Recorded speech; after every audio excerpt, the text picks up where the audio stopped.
Her laughter cut through the restaurant, like shattered glass scraping across marble.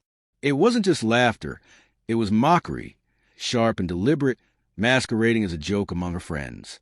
My wife leaned back in her chair, wine glass in hand, her lips curling as she said, "He tries, bless him, but success, not everyone is built for it." The table erupted with laughter. Her wealthy friends, her so-called sisters, their diamonds catching the candlelight, studied me as though I were some stray animal that had wandered too close to the fire. I didn't move.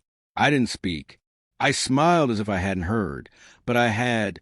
Every word hammered into me, like nails driven into a coffin I already knew was mine. It was my birthday. My own celebration had become a public execution. The food arrived, but I couldn't taste it. Not the roasted duck, not the rare wine. Everything was iron on my tongue, bitter and restrained. She leaned in, eyes bright, whispering loud enough at the table, "Don't look so serious, darling. It's only a joke." Joke? Yes, that's exactly what betrayal feels like when it's performed on a stage, rehearsed, sharpened, meant to humiliate. I let the smile linger, raised my glass, toasted them all. Inside, though, I marked the precise moment she stopped being my wife and became my opponent. The first signs had been quieter. A shadow on her phone, a late meeting, a perfume that wasn't hers lingering on her clothes. I didn't believe it then. I told myself trust meant silence, but silence is the soil in which betrayal grows. She began spending weekends with family, claiming business required travel. Her laughter became distant, her touch mechanical, her eyes no longer resting on me. They skimmed past, as if I were furniture. I convinced myself she was stressed, that her world of wealth and privilege demanded distractions, that I wasn't losing her. I was merely competing with her reality. But the cracks widened. Her father mentioned investments I'd never heard of, signed with her name. A friend casually mentioned a weekend in Dubai. I'd been told she was in Lahore. One night, I reached for her, and she recoiled as though my hand were fire. That was when denial died. I began to watch quietly. No accusations. No arguments.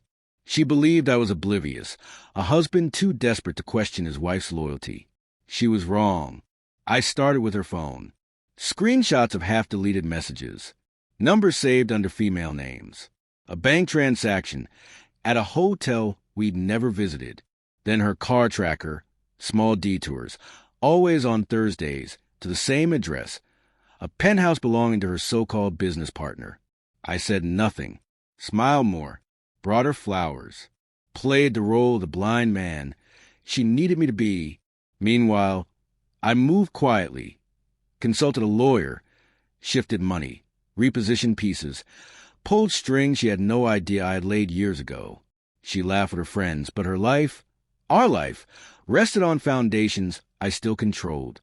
I ordered a DNA test, slipping a strand of our daughter's hair into an envelope, paired with my own. The weight was suffocating, silence pressing in like water. I woke in the night, sweat on my chest, heart racing, mind replaying every lie she had ever told me. The results arrived, and the silence shattered. Not mine, not my blood. The paper trembled in my hand, then stilled. I sat in my office, blinds drawn, city lights fractured against glass. I read the words 3 times, letters blurring into something raw, unbearable. Then clarity came, cold, surgical. I confronted her without speaking. At dinner, I slid the sealed envelope across the table. She opened it, expecting something harmless. When her eyes fell on the words, her face crumbled. Color drained, breath caught. Her hand shook as she tried to fold it closed, to hide the truth. "Where did you?" she whispered. I said nothing. My silence was a verdict. Her friends looked on, confused. She excused herself to the bathroom, but I knew she wasn't crying. She was calculating like I had been. Tonight was my stage. As their laughter swirled again, I reached into my jacket and placed a single black envelope on the table. My gift. Her smile faltered. She recognized the shape of consequences. "Explain," I said softly. "To your sisters, why tuition disappears. To your parents, why their house and cars vanish in minutes. To your partners, Why the company dies before dessert. The table froze.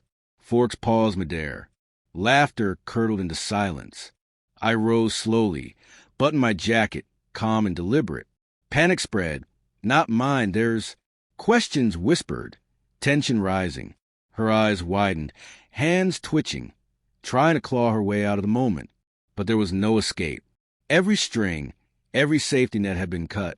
I left the envelope unopened. Inside, everything. The DNA report, the transfers, the evidence. Enough to collapse her entire facade with a single glance. I didn't need to shout. I walked away.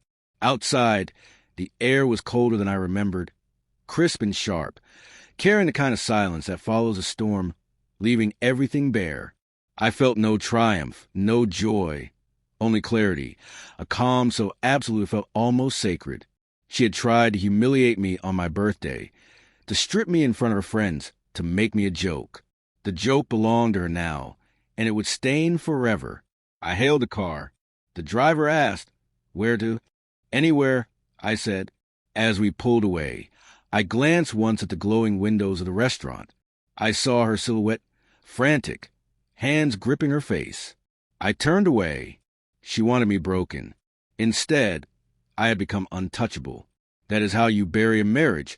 Without tears, without violence, only truth sharpened into a blade. I didn't lose her. She lost everything.